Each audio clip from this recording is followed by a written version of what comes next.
1981 Ford F350 300 6-cylinder. My road's so bumpy, these base plate that holds the bottom throttle body onto the carburetor have come out 2 or 3 times. I couldn't find the right thread. It's a fine thread, but I found metric, but they were kind of tight, and so I just forced them in, and I put thread locker on everything. But this is like the 2nd or 3rd time I've had to do it.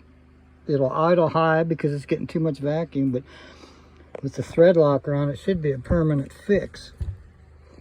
You can see they're a little bit long, but I don't think they'll back out again.